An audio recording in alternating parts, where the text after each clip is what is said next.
Assalamualaikum warahmatullahi wabarakatuh.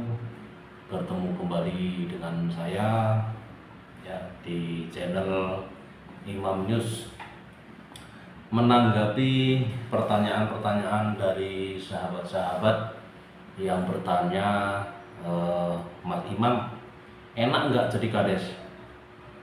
Kalau itu jawabannya sih ya bisa enak bisa tidak, tergantung pada kita yang menikmatinya bagaimana. Cuman kalau menurut saya menjadi kades itu adalah kerjaan yang berat. Kenapa saya mengatakan itu pekerjaan berat? Karena amanah dari masyarakat, dari warga itu langsung kepada kita. Jadi amanah itu memang harus kita emban, karena kita ketemu langsung dengan masyarakat kita. Jadi kita harus berupaya bagaimana kemajuan di desa ini kan itu. Jadi kalau dibilang puas jadi kades itu tidak ada puasnya, karena kita harus bersaing dengan desa-desa lain. Cuman yang menjadi kepuasan ketika kepala desa mempunyai program kerja dan itu bisa dilaksanakan dengan sukses. Nah, contoh di Sinunukan 3 ini ada program bantuan sosial untuk pembiayaan pembuatan KTP, kartu keluarga, akta kelahiran, itu bisa kita realisasikan, dan otomatis ada anggaran dana itu memang kita keluarkan dari operasional kita. Jadi operasional kepala desa ada, itulah kita gunakan untuk itu. Itu baru puas. Terus kita membuatkan kegiatan-kegiatan, contoh kegiatan bulan Muharram dengan mengadakan pawai obor, dengan alhamdulillah dihadiri dari kurang lebih 700 warga yang berhadir, semua membawa obor, nampak meriah, guyub rukun. Kita hidup di suatu desa, ya kita senang gitu loh, bisa mempersatukan beberapa etnis gitu. Karena di Sinunukan ini tidak hanya satu suku, ada beberapa macam suku. Nah, ini kita bisa satukan, itulah kepuasan kita. Terus tekanan-tekanan, alhamdulillah kalau warga saya adem ayem, semua mendukung program-program saya. Nah, tapi wajar seandainya mereka tidak puas dengan kepemimpinan saya, wajar, karena manusia itu semua tidak sempurna. Tapi alhamdulillah tidak pernah ada persoalan yang berasal dari masyarakat saya. Nah, adapun permasalahan itu dari luar ya. Karena kepala desa ini setiap hari harus melayani masyarakat kita 24 jam. Nah, itu masyarakat yang dari dalam dan dari luar. Tapi kalau saya utamakan kepentingan masyarakat saya, masyarakat desa Sinunukan 3. Nah, ada meninggal, kita takziah, gali kubur, waktu kifayahnya kita jalankan. Ada kegiatan pesta, kita hadir. Nah, walaupun kita hanya sebatas menerima tamu dan memberikan sumbangsih pemikiran sedikit, itu memang harus ke sana. Nah, ada yang sakit, kita jenguk. Nah, untuk menyikapi warga kita sakit, kita sudah siapkan SDM kesehatan desa. Setidaknya mereka itu sudah bisa mewakili saya apabila saya tidak ada di rumah, tidak ada di desa Sinunukan 3, atau saya ada kepentingan di luar, mereka sudah bisa menggantikan posisi saya, mewakili saya untuk menjenguk mereka untuk bersilaturahmi. Kalau tekanan-tekanan yang berasal dari orang-orang yang punya kebetulan kepentingan mereka tidak saya ladeni, ya, karena itu juga tidak ada manfaatnya untuk desa kita, untuk masyarakat kita, untuk saya sendiri, dan itu bahkan merugikan kita. Ini otomatis mereka itu sakit hati.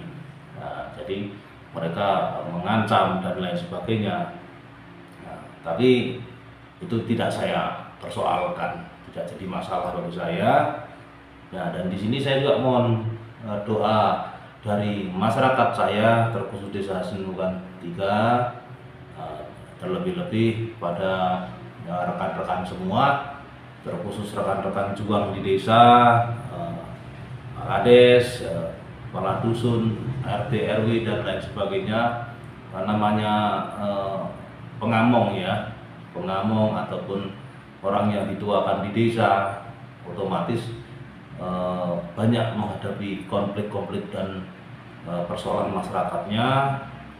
Yang terlebih-lebih, marilah kita tanamkan jiwa kita untuk semangat membangun, melayani masyarakat dengan sebaik-baiknya, dengan tidak memandang siapa latar belakangnya, pemilih kita atau tidak pemilih kita, pro atau tidak pro dengan kita. Di mana mereka meminta bantuan, ya kita bantu. Itulah sebagai kepala desa. Kalau tekanan-tekanan banyak, saya sudah diancam mau dipenjarakan, mau diberitakan, itu terserah mereka. Yang penting di sini program pembangunan saya sesuai RAP, rencana anggaran pembelanjaan, dan ini kami juga musyawarah dengan perangkat desa, dengan tokoh-tokoh masyarakat sesuai kepentingan desa kami. Jadi di sini juga kita juga dibantu oleh beberapa tokoh-tokoh pemuda di Desa Sinukan 3, tokoh Karang Taruna khususnya, itu juga mensupport saya untuk lebih bijak menyikapi segala persoalan yang penting ataupun tidak penting. Dan di sini juga kita juga dibantu oleh beberapa pihak dari pemilik toko untuk memberikan material kepada kita apabila dana itu belum ada sama kita sudah bisa bangun fisik duluan. Dan ada juga dari tokoh-tokoh masyarakat juga memberi motivasi kepada kita, memberikan gagasan-gagasan kepada kita untuk memperbaiki ataupun membawa Desa Sinukan 3 ini lebih maju juga.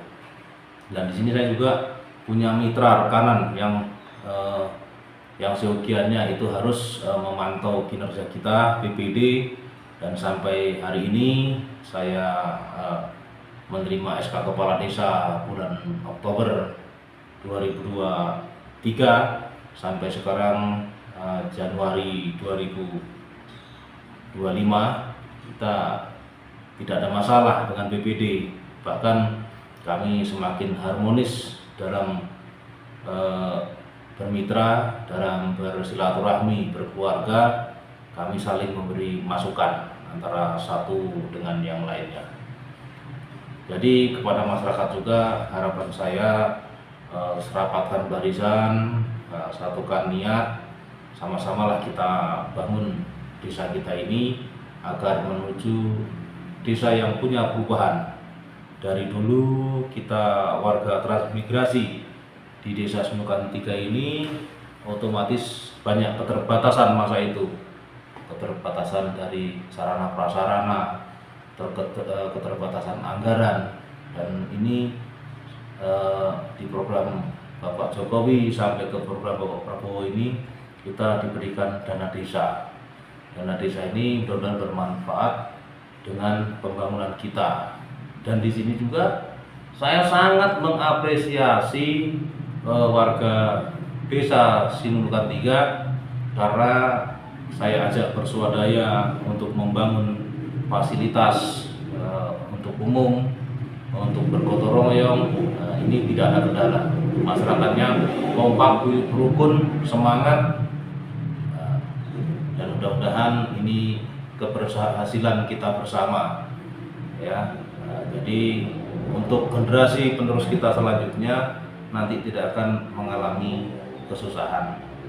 Jadi dari saya, kita doakan juga mudah-mudahan kita semua dalam keadaan sehat walafiat dan senantiasa dalam lindungan Allah Subhanahu wa Ta'ala. Semangat membangun Desa Sinukan 3 Jaya. Terima kasih.